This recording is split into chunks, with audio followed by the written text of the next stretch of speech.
Once again, the title of this is How Can Americans Relocate to Canada? We're expecting the audience here would be who could get the most from this are American citizens.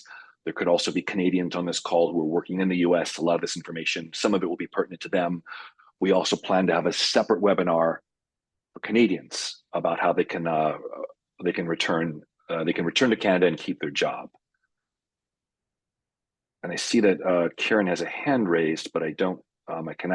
I would ask if he could either Slack a message or send a question or add it to. I see what your question is. I will try. We'll send that code to you.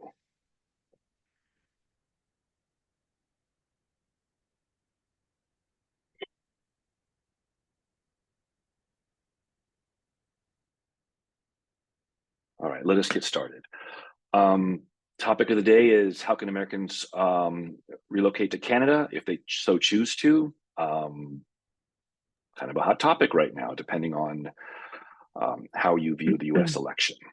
So what we're going to do is we'll go through introductions of Daniel and me, and we'll pose the question actually out to all of you. Why do Americans want to move to Canada? We're looking for feedback from anyone on this call. We'll have feel free, as they ask that question, we'll look forward to hearing feedback from all of you. We're going to walk through a few pathways. CUSMA is the former NAFTA. Daniel will talk about Express Entry, and PNP stands for Provincial Nominee Program. Maybe you are a student, you want to get a master's or PhD, we'll talk about that. And then the syndesis angle becomes how do you move your US job to Canada? We'll talk about how crucial that is, because moving to a new country without having a job is extremely challenging. The CUSMA approach relies on you having a job already in Canada. Then we'll walk through some next steps, and of course we'll have Q&A. Daniel, over to you to introduce yourself. Thank you, Mark. I appreciate the introduction.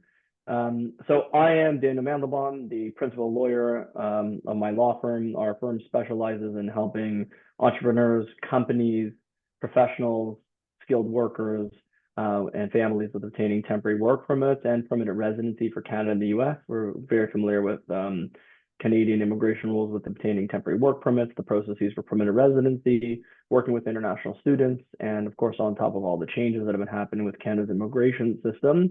I'm also based in Toronto, very attuned to what is happening south of the border with the recent election, and probably like Mark, our business is also getting a flood of inquiries from Americans, and happy to share my insights today to discuss how to move to Canada if you are an American citizen. Thanks, Daniel. We'll go through a quick interview of myself, founder, CEO of syndesis and Path to Canada. I'm an American citizen. I worked in Silicon Valley 20 years, 7 VC-backed startups. But I also lived in Canada. I moved twice. First for graduate school, got my MBA from Canada's top business school, University of Western Ontario, Ivey School of Business. And then I moved right back to Silicon Valley, to Palo Alto, where I was working in tech. And then I ended up moving to Canada later for a few years, worked in venture capital, also worked for another startup, then moved back to California. So for me, I have a unique perspective. I'm an American who's lived in Canada twice. I started syndesis in 2014. We're an employer of record. What that means is we have a company that legally employs people who live in Canada who work remotely for US companies. So we've employed hundreds and hundreds of people who live in Canada. What that means by legal employment is all of our US or global clients do not have a corporation in Canada. They cannot legally hire someone there. So if you're a software engineer, a sales rep, you're living in Vancouver, Toronto, you're working for an American company, that American company, to hire you properly, wants to make sure you have a legally compliant Canadian employment letter. They want to make sure that you have your taxes are paid, employer and employee. They want to make sure you get 401k, as we call it in the US, called RSP in Canada. They want to make sure that you are taken care of from a HR perspective, from a tax compliant perspective. That's why they come to syndesis as an employer of record. We legally employ people who live in Canada who work remotely for US or global companies. Also started Path to Canada in 2018. It's an information source. It's an information source for people on how they can move to Canada. The majority of people we talk with are, sometimes they're immigrants in the US. Maybe they lost the H-1B lottery and they're out of options. They have to leave the US. If you know anyone in that situation, Syndesus can help. We can have a consultation call with you. There are options potentially to have you move to Canada, but the focus of this call is an American citizen who says, I think it's time to explore options up north. How would it work? We're going to walk through that. And so we'll have a quick poll. We have talked to people for a variety of reasons of why they want to move. If you feel comfortable in the Q&A, please share your reason. We've heard all kinds over the years. We've helped multiple Americans move. We understand. We stay out of the politics. Our approach is just simply helping people to want to make this move. But if you're inclined, please share. Maybe looking for two things to share: where you're calling from in the U.S., what city, LA, New York, Austin, Boston, and if you'd like to share what would be your reason for considering a move to Canada. Would like to understand a little bit more about our audience. So please feel free to put that into the Q&A. Mark, how come you decided to come to Canada many years ago? It's a fair question. For business school, I was actually living in New York, and so I'd been there for a few years. Manhattan's a beautiful place to live. I love it. I live in New York now, but at the time I was looking for top ranked business schools. So Columbia, NYU were there. Those are both amazing schools. At the time, both the Financial Times and The Economist came out with top 20 MBA programs in the world. And so I saw the typical US schools on that list, and I'm like, oh, I'm gonna check out Dartmouth, and oh, I'm gonna check out Columbia. But also the school that I went to was on the top 20 list of on both lists. And I'm like, oh, a Canadian school. And I had, coincidentally, Daniel, I had a sales territory that covered Canada. So I'd travel all around Canada on business. And I'm like, okay, I've been up there a lot. And I went and visited the school, and it was amazing. And they had a stream that was very interesting to me around life science, taking your MBA and focusing it on life science and biotech, which is actually a direction I wanted to go. So all the stars aligned, and I ended up choosing that school. But yeah, it was basically on ranking of, I was made aware of an amazing university that I did not know of. And then went right back to the US. And then the second time when I chose to move to Canada, it's because for personal reasons, I was actually living in San Francisco and dating someone who lived in Toronto, and long distance flying back and forth. And I'm like, what if I just moved there? So that's what actually spurred the move the second time. So yes, circumstances, the first time was very driven around school. Second time was a personal relationship. But yeah, both times making a choice gave me the experience of being on student visas and work visas. So yeah, I had my reasons at the time. And I realized, as we asked people here, everyone has their own current reasons for possibly wanting to leave. I'm just going to look through some of the comments here. No election, basically.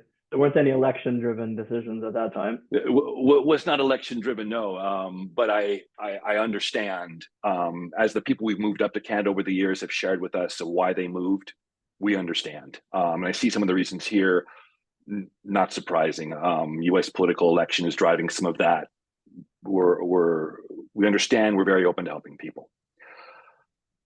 So, not a surprise. From 2016 to 2021, immigration to Canada from the U.S. increased by a third, 33%. There are reasons for that, obviously. And moving to Canada in the different election cycles. So the first bullet, political differences, comes up a lot. Supreme Court decisions, socioeconomic factors, safety of families has come up. That's something I heard repeatedly. I think one person that we had moved, there was a school teacher in the family, and that person did not feel safe due to situations in the U.S. around shootings. We understood. Again, we know there's a lot of reasons. We want to make sure we know that people are driven in different ways. Elections driving a lot of them. We just want to be able to. We want to show you how we can help. And people look at Canada. Then at the same time, it's one thing to say I'm going to leave one place to go to another. It's another perspective to say, what am I going to? There's one thing to run away from something. It's another thing to run to something. So what we've heard, and I noticed this myself when I lived in Canada, there is quality of life. Quality of life, I'm going to put an asterisk on that. Living in Canada is expensive. It is, Vancouver has similar pricing to Manhattan, and Toronto is on its way. That's why one of the things we'll talk about is how you can move your US job. There are great things about Canada, but There is a housing crisis there, just like in the US. There's an expensive cost of living, but at the same time, it's close to the US. You have, there's healthcare, retirement. If you become a Canadian citizen, Daniel, you'll walk through that road. Yeah, the good thing is that there's also a whole country between Toronto and Vancouver, so there's lots of places for people to live that aren't necessarily as expensive. But you're right to highlight those two places because they represent such a high percentage of Canada's absorption for new immigrants. I think the Greater Toronto area is about 45%, and Vancouver is pushing 15%. So like right there, you've got 60% of newcomers to Canada in two cities. So. But yeah, I without making our friends in any of the other places upset, just want to point that out. There are some more affordable options, but yes, it is affordability across the country is definitely something that is a growing concern in Canada. Yeah, and fair point. And that's I'm glad you brought that up because for me in traveling, it's like I've been to Calgary and I was in Banff in the Canadian Rockies, an hour and a half, drive Beautiful, from Calgary. It's a beautiful places. place. And I was there last month. So to have that perspective to realize, oh, Alberta, where the province where Calgary is, it's got a lot of similarities to Texas and oil, energy, gas, and wide open spaces and low taxes. Yes, there are some. If you go across Canada, you start to look at some provinces and places and make comparisons to the US. But always remember, you could take the US and lay it right over the top of Canada. Landmass, Canada is bigger. It just has 10% of the population the US does, maybe 12 or 14% now. But there's a whole lot of land in between. You are correct. Yeah. Before I turn it over to you, Daniel, here's a couple things we'll talk through. CUSMA, express entry, there's citizenship options, provincial nominee programs, study permits, family sponsorships. These are a couple different ways. We're going to focus only on three. And we'll talk about the first one. Over to you. CUSMA stands for Canada, US, Mexico Agreement. Daniel, I'll turn this over to you to walk through this real quick. Sure. So thank you, Mark, for laying the ground for me here. The agreement's been actually in place in one form or another since 1986. Since 1994 until a few years ago, it was called the NAFTA, North American Free Trade Agreement. Before that, it was just Canada and the US, the Canada-US Free Trade Agreement.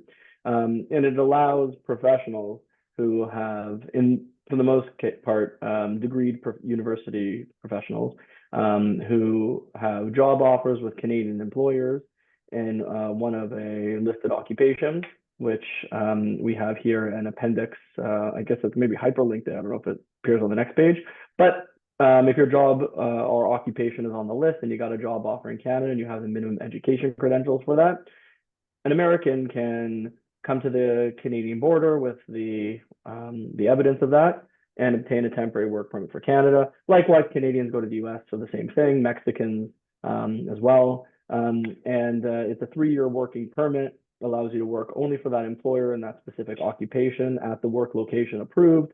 However, there's a lot of flexibility with what's meant by that location. Some people have remote jobs and they're coming to Canada and they're reporting remotely, that's fine. Others have to travel for work, that's also fine. The process for obtaining these work permits is fairly straightforward. Usually we can prepare these applications in 2 weeks, sometimes less. I've done rush cases in 48 hours or less. Once had an engineer show up at the airport, call us at 10:30 at night and has to be back the next morning at the airport with further documentation. So, I mean, I'd rather not be doing this overnight, but it is feasible to do it, and we're able to assist. We've done, in my 12 years of practice, I've lost track of how many types of these work permits I've done. I know that together, Mark, my firm and your business, we've done several. The good news is that a lot of jobs do qualify. What I don't have here on this slide is that there's a secondary option, and you kind of led into it, like other options available for Americans, maybe outside the CUSMA. Canada and the US, they have a secondary, somewhat reciprocal understanding or agreements in place for young persons between the ages of 18 and 35. So again, you have to be an American citizen, but let's say your occupation isn't on that list, on this CUSMA professional list. That's not a problem necessarily. We can take a look at whether or not you have the qualifications for something called International Experience Canada. You're between the age of 18 and 35. You can afford to pay for travel medical insurance, and you have what's $3,500, sorry, $2,500 Canadian and your bank account or equivalent, US dollars, but what is it, 1,800 American. You can get a 1-year work permit and use that to work for any employer anywhere in the country. We can make it employer specific as well. And by doing so, you can obtain additional points for permanent residency, which we'll get to that in a few minutes. But it's a 1-year permit, renewable one time. The CUSMA is 3 years, renewable indefinitely. There are obvious advantages to having a CUSMA permit when you have an employment offer or you're moving your remote job from the US up to Canada, and Syndesus is acting as your employer of record. So we would normally do that. Now, from the perspective of an American who maybe doesn't have, for example, an occupation that appears on the list, or they're outside that age range, they're over the age of 35, the options that may be available to you may be outside of this particular agreement. So there are still options available for Americans. And I believe we may be even covering some of those in subsequent slides, the GTS option. Yeah, let's, I'm going to go to the next, we're going to drill into CUSMA for a second, but yeah, I think I want to make a point to what you just said. If you look at this previous slide, there's a hyperlink there. We're not going to, there are a lot of detailed jobs there. So what I would encourage people to do is you're going to get this presentation, take a look, but keep in mind what Daniel said. Is your job occupation on this list? Could be. If it isn't, then there's the option that Daniel just brought up of, hey, if you're between 18 and 35, as always, the worst case scenario is what Daniel described is someone going to the border and then frantically calling Canadian immigration lawyer. We highly recommend, we've been moving people across the border for years, reach out to do your diligence, look on this list, then reach out to Daniel, talk to an immigration professional and say, I'm on this list, I'm not on this list, what are my options? Daniel does very well of saying, oh, you're not on that list, but you qualify over here. Always want to talk to an immigration professional. But Daniel, back to you. We'll go on this next slide here. Yeah, well, actually, I think I went through it. This slide is probably consistent with the information I was just saying a moment ago about the qualifications and the position being offered and the length of duration. So when we send this out to the audience, they can refer back to this. Great. I don't have anything else to add. Then now we'll go to express entry. It's another way people know of no job required. Over to you. Right. So one of the things that I think that was about the CUSMA that I was mentioning before and the IEC permit, like there are other options outside of that that we have for Canadian immigration. Those options are largely tightening up these days.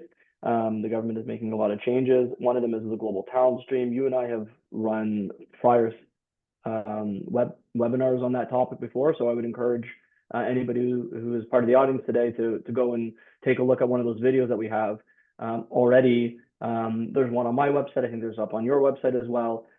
And those apply to not just American citizens, but anyone else. And but let's keep the focus again back on Americans today. So if you're not an American citizen, you're listening today, check out our other webinars. There's videos online that talk about what options may be available to you. Express entry is also something we've talked about in the past.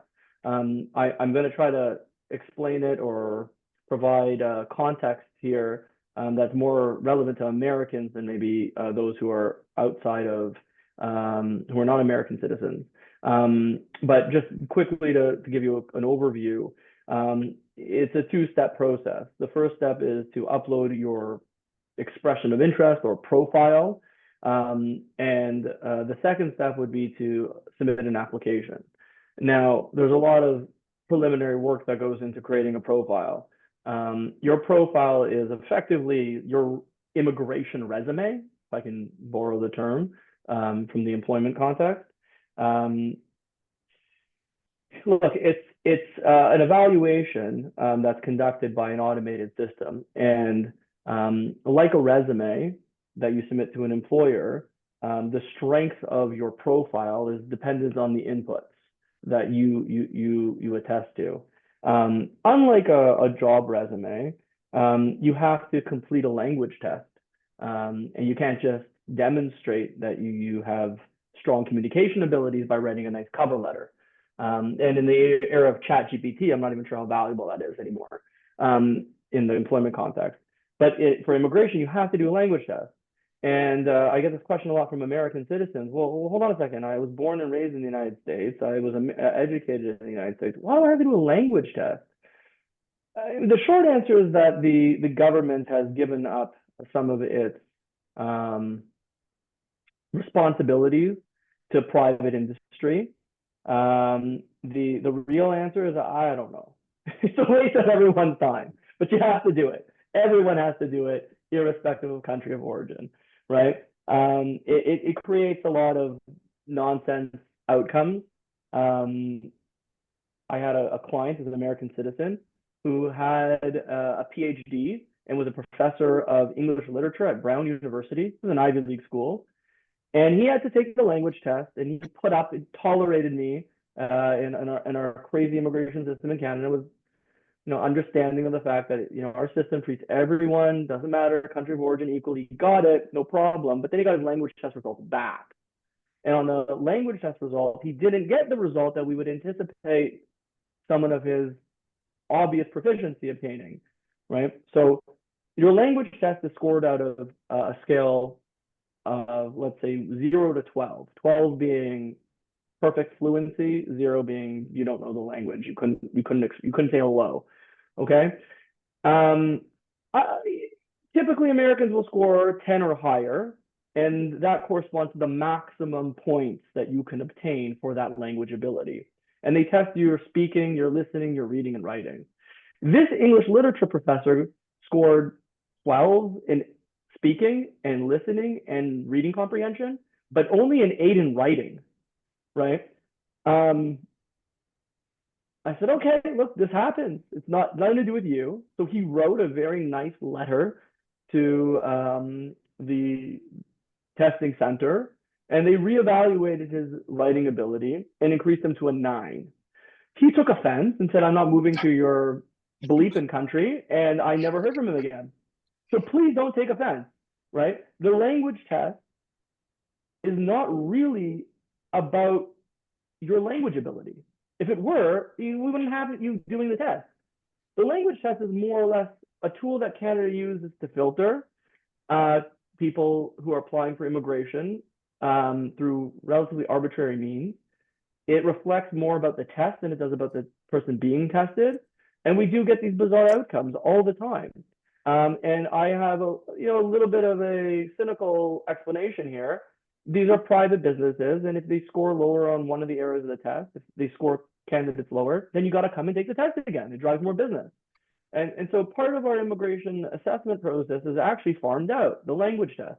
Another part that's farmed out to private business is the education credentials assessment, right? I've had clients with degrees from American universities, well recognized from across the United States and elsewhere in the world, right? Where we have zero question whether or not this degree is equivalent to a Canadian bachelor's or master's or PhD. But the individual still has to go through the process of obtaining a credentials assessment.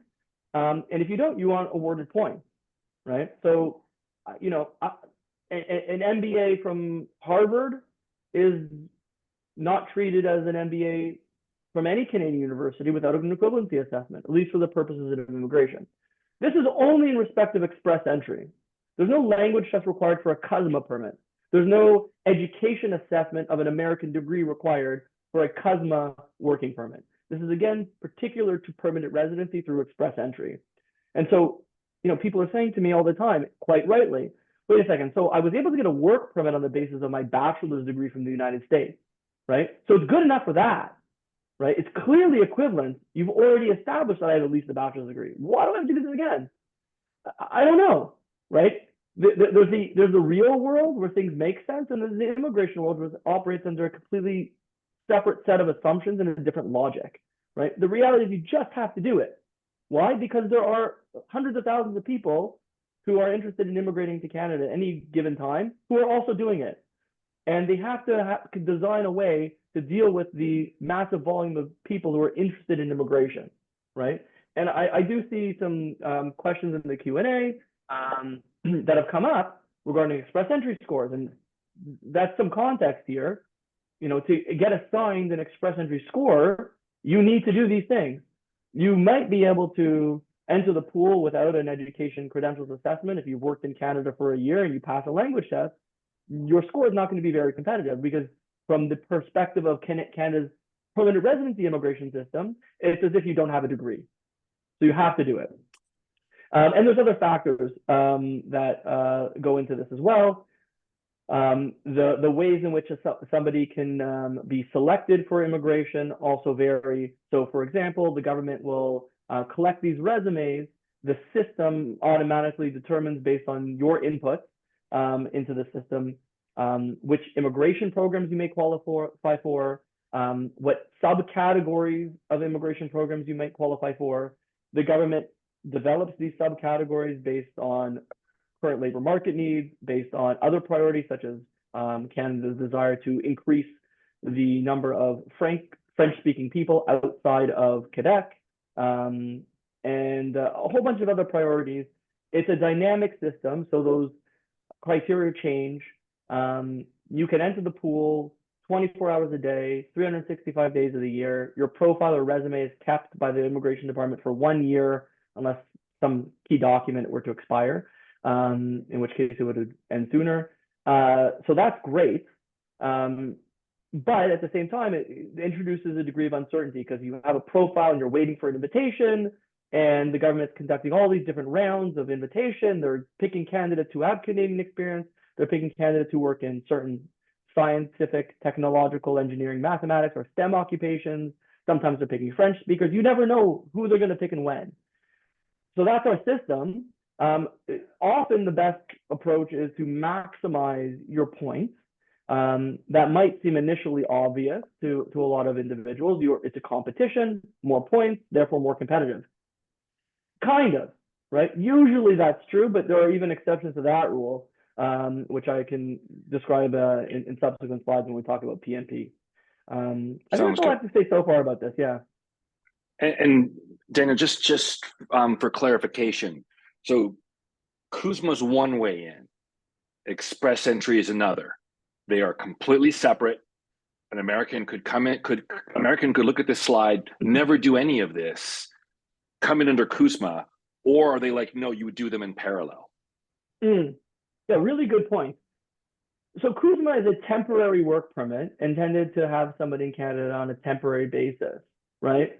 I'm going to add a caveat to that with the CUSMA. That is, as long as your employment is continuing in Canada, you can theoretically renew that CUSMA permit indefinitely. So it's issued in 3-year increments. You want to do something else in Canada, work for somebody else, start your own business, study, take 6 months off of the year, you can't do that on a CUSMA permit. You have to be working. This express entry leads to permanent residency, or what Americans call a green card, the right to live, to work, to do whatever you want in Canada. You want to come to Canada and work out in the gym all day? No problem. Be my guest. You don't have to actually work in Canada after you've arrived as a permanent resident. So the criteria that we use to qualify for a CUSMA working permit and permanent residency under the express entry system, totally different. They're for different purposes. Now, the question that you really had, which I want to drill into a little bit, is there a connection between the two? And the answer is yes, right? A person who is applying for permanent residency on the express entry system, beyond language tests, beyond education assessment, the other factors are working experience. If you have qualifying work experience, and we look at work experience outside of Canada and work experience inside of Canada, right? So that inside of Canada work experience is judged differently than outside of Canada. You get points for that, more points, in fact, for Canadian work experience of equivalent length. To acquire that work experience, you need a work permit. So there you need to have a pathway to do that. And so very often we meet with clients who say, I want to move permanently. I've been looking at express entry. How do I increase my score? How do I how can I in Oklahoma be invited to apply for permanent residency? I said, well, you may first have to come to Canada on a CUSMA work permit. You might have to work for a year, right? Others say, well, I'm already in Canada. I've worked for a year. What's the advantage of a CUSMA permit? Well, you've been working in the skilled job for over a year. Great. That's wonderful. A CUSMA permit after you've worked in Canada for 1 year, even if you just get it, day 366, gives you an additional boost of points if it's for the same employer, right? You get additional arranged employment points. None of this is intuitive. It's kind of silly.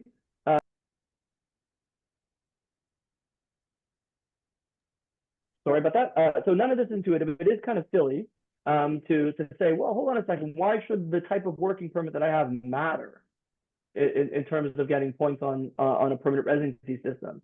Again, there's a real world. You're working for a job and you have a job offer with an employer and you're working and you're authorized. And then there's the immigration world where we have to add a secondary work permit to this to give you more points. Why? I don't know. I didn't write the law. If I had, I wouldn't have written this way. But I can tell you, as a lawyer who's been doing this for years, these kinds of not intuitive actions matter, right? These little pieces matter. I don't know how someone who's not a lawyer can figure this out, right? Like how would you have known? Oh, I've been working in Canada on a work permit, but suddenly if I've been here for years, suddenly if I switch to a CUSMA permit, I get 50 more points. Why? It doesn't actually say that anywhere on the Immigration Department's website very clearly, right? It says LMIA. People come to me, LMIA. Well, if you read the fine print, it says LMIA exempt, and you click that link, it says LMIA exempt, and it refers to sections of the regulations, section 204, subparagraph A. Well, what's that? That's a CUSMA permit, right? How would you know that unless you had the ability to check the regulations and are a lawyer? So I would think it'd be very difficult to really say, I've got this many points, but I haven't worked with a lawyer, because your lawyer could look at it and say, oh, but you're throwing away all of these points that you didn't even know that you're aware of. So separate, but connected in a way. And that's what you need a lawyer for the strategy to put that together. Yeah, it's clear from this. It's what I've learned over the years of the hundreds of conversations we've had, the 100+ people who moved to Canada. Someone needs to sit down with the immigration professional like you. They map out who they are, what their background is, and then you're going to be like, try this in parallel, do this, and then 1 year in, you're going to do this. You can't figure that out on your own. You're exactly right. That is why you're here as an immigration professional. Interest of time, we're going to go to have you do a quick review on provincial nominee programs, because in the US we have states, Canada has provinces. Each province has their own strategy, their own rules. There's been changing this last few months, but Daniel, over to you to give a quick overview here. Yeah, I'm not going to spend a lot of time on this because even though we have 12 provinces, 10 provinces and 3 territories. So it should actually say 13 there. But yes, exactly. There we go. We can't forget. Sorry about that. All of our, no worries.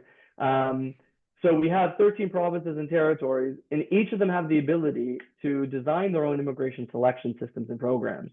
So we have, in broad terms, variations on the same theme: occupations and demand, right? Employer-driven processes. In other words, you've been given a job offer from a qualifying employer. These have different meanings in every province. So that's the general scope. Education ties to that province.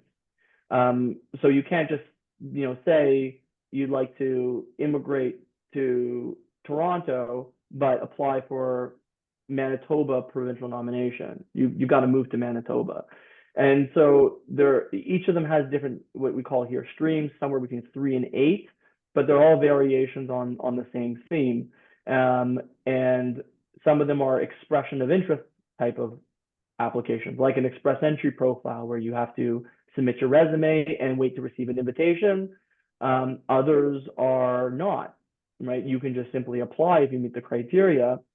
And then the provinces have kind of gotten together recently, and they've tried some pilot programs. That one of them is turned into a permanent program called the Atlantic Immigration Program, and that's 4 provinces coming together with the federal government to create a program that is somewhere that's kind of a PNP, provincial nomination program, kind of its own creature, right? So we're now getting into this new era. And it's been emerging over the years of these specialized immigration programs that are targeting very specific communities, municipal nomination programs now, rural immigration pilot programs. So we're just touching the surface by saying PNP. And someone comes to me and says, "Oh, I'm interested to find out, do I qualify for permanent residency?" I said, "Well, we always start with the previous slide, Express Entry. That's the flagship program for everyone outside of Quebec. By the way, Quebec, totally different. If you're interested in moving to Quebec, that's like a different country for immigration, who is no longer really accepting any skilled workers this week. I don't know, they changed the rules. You know, a couple months ago they were, now they're not. Maybe next year they will again, who knows? And every province also has their own selection system, and then there's combinations of systems. So it's not one immigration system for Canada with one pathway, 13 asterisk plus the federal government, so that's 14 different immigration systems, constantly changing their criteria, right? So there's no way we can cover all that. That's an immigration course. I'd have to teach a course. And by the time I finish teaching the course, the programs that I taught at the beginning of the course are going to change, no doubt. Like, they change that often. So when clients ask, what do I qualify? I want to qualify for immigration. My question to you is, tell me what you would like to do. Forget about immigration programs. Where do you want to live?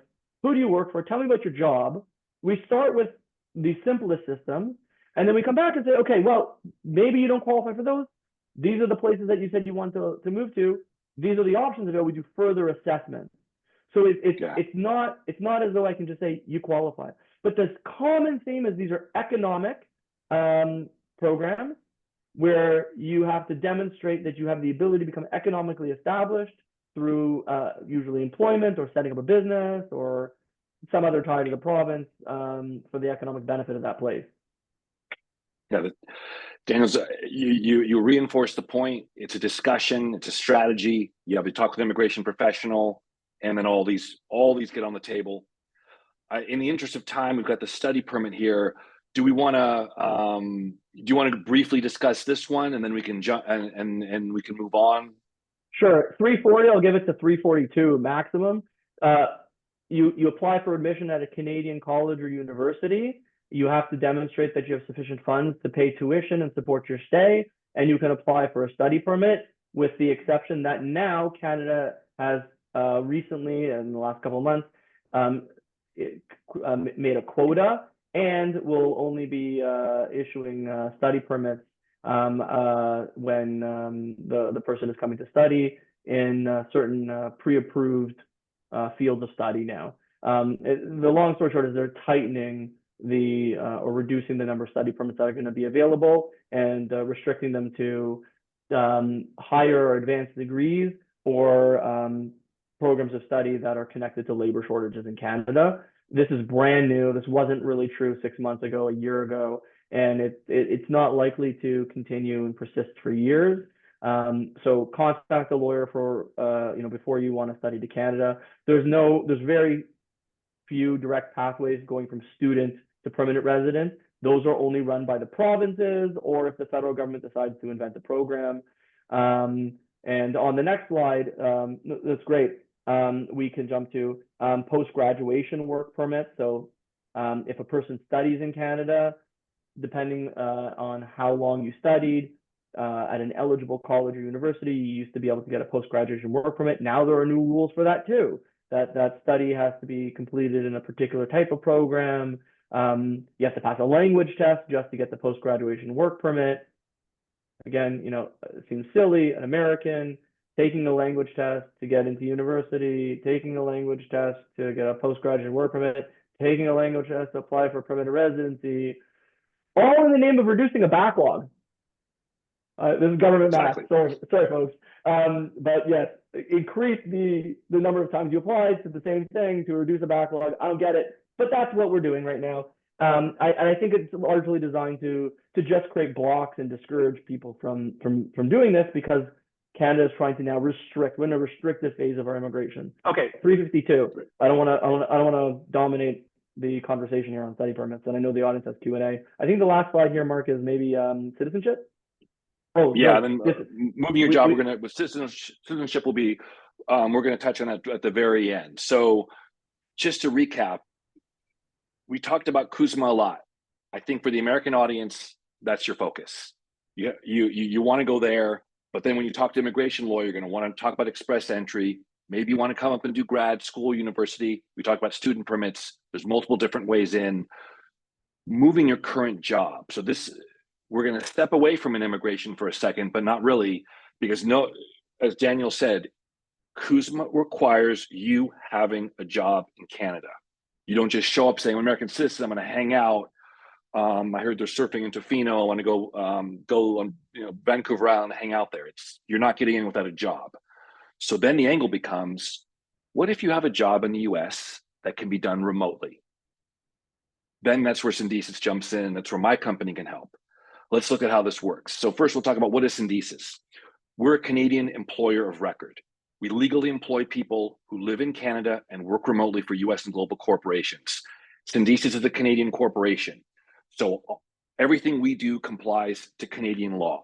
We have Canadian lawyers, we have Canadian payroll experts, we have Canadian HR experts, we have Canadian compliance experts. The hundreds and hundreds of people we've employed in Canada over the years have legally compliant Canadian offer letters that talk about Canadian law, Canadian rules. So what this means is if you're thinking, maybe someone on this call is like, hey, I'm a software developer. I'm sitting in Boston. I do my job remotely. I could live anywhere. Would the Syndesus option work? It would. So again, Daniel would say, you book a call with me. We're going to walk through CUSMA. We're going to walk through the jobs that are here. Let's make sure you qualify. You're going to make sure you qualify. But then once you have that call and the answer is yes, then we're the next step. So we would legally employ you in Canada. What is our service? We're doing Canadian payroll, remittance of Canadian taxes, employee taxes, employer taxes, Canadian payroll, Canadian 401k, everything you have in your US job, we do in Canada. So we basically, that's why US companies come to us that when they hire Canadians, because they're going to say, we're not incorporated in Canada, we don't know the rules. And the Syndesus team knows the rules. So we've been doing this for a decade. How it works. So what the first step is important. We become your employer of record. And this has happened. So what basically happens in this scenario for the Americans we moved up, get your employer on a call, and it's the US employer. Many times these are like tech companies, VC-backed companies. There's the worker on the call. There's the HR person from your company on the call.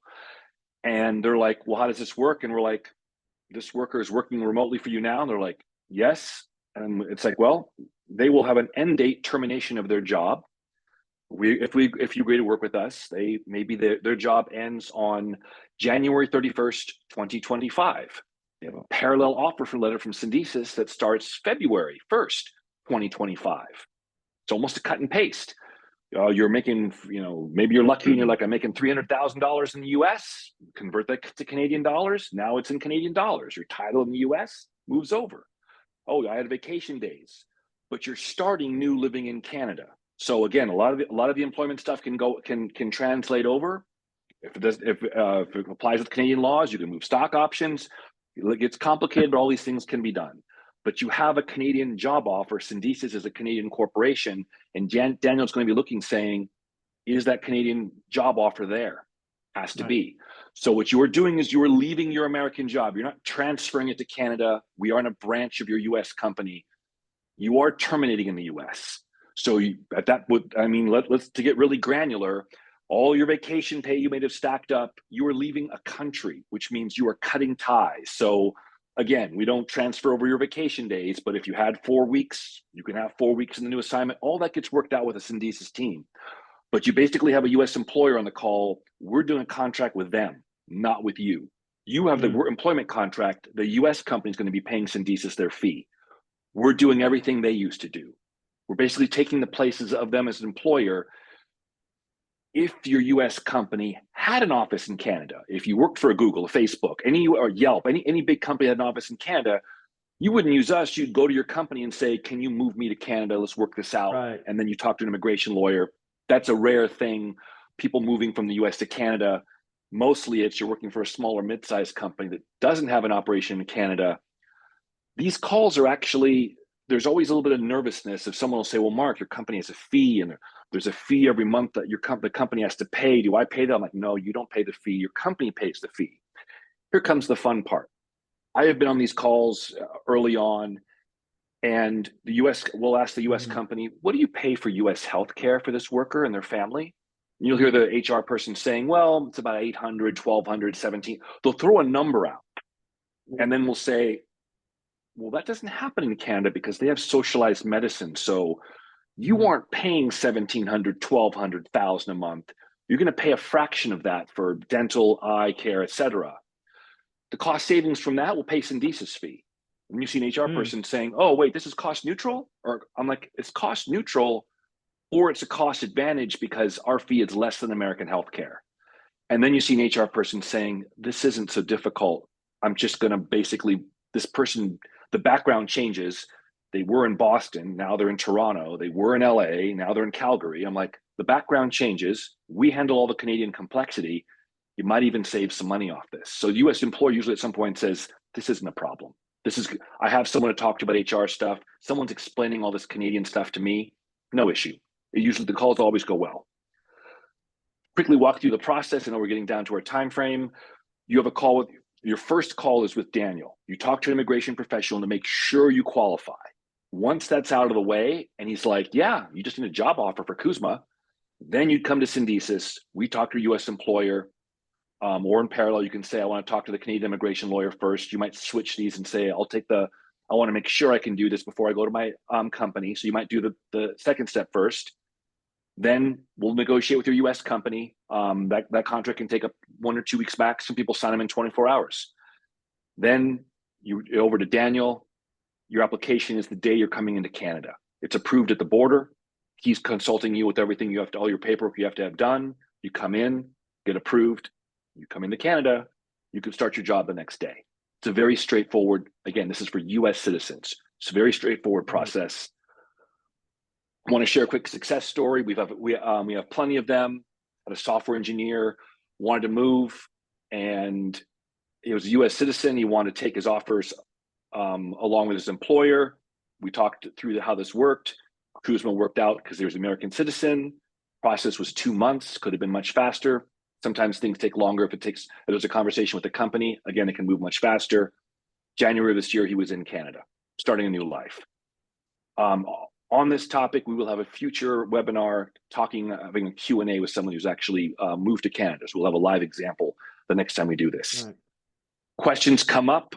Again, someone's going to say, like, we've heard people say, I just, come on, contractor, I could be a contractor. I could go to Costa Rica. I can go to Japan, I can go to China. I'm just going to show up and be a contractor. What's the big deal?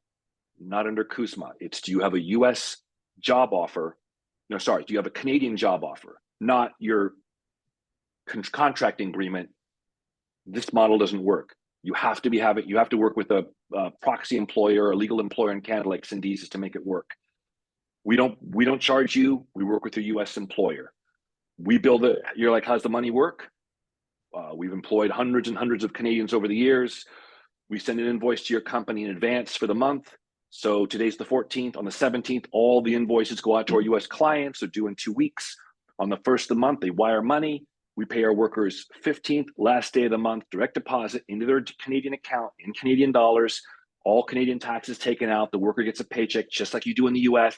All the taxes are deducted. You have no cross-border challenges. You're not thinking, well, wait, do I pay US Social Security?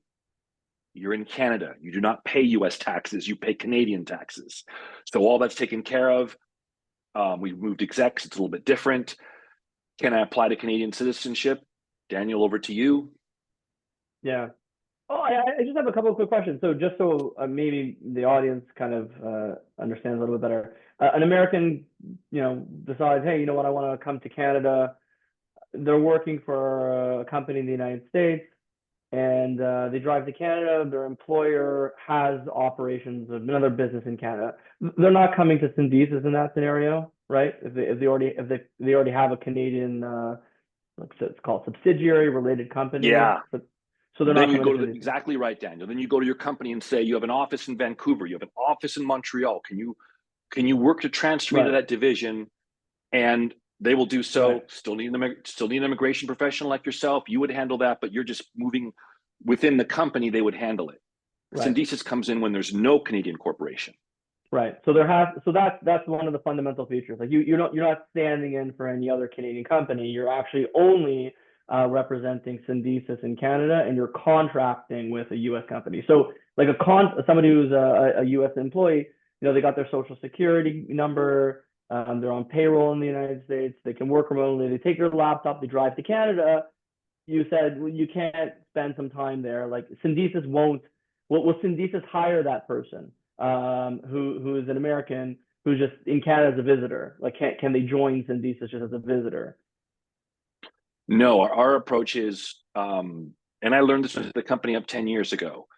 In the US, we have these contractor arrangements where someone works full time for a company, but they're like, oh, you're not an employee, you're a contractor. We're not paying your medical benefits in the US and you can handle your own taxes. It's common in the US. It's illegal in Canada. I learned when I set Yeah. the company up, the employment lawyers are like, Mark, you hire people as employees, you collect and remit taxes, they get a proper employment contract. If they were to leave that employment contract, there are severance obligations in Canada. There are rules about how people are treated with employment. We comply with all of those.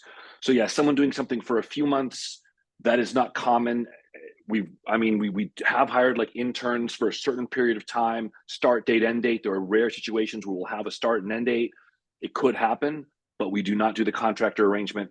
We stick with the Canadian laws, and that contractor arrangement is not legal in Canada.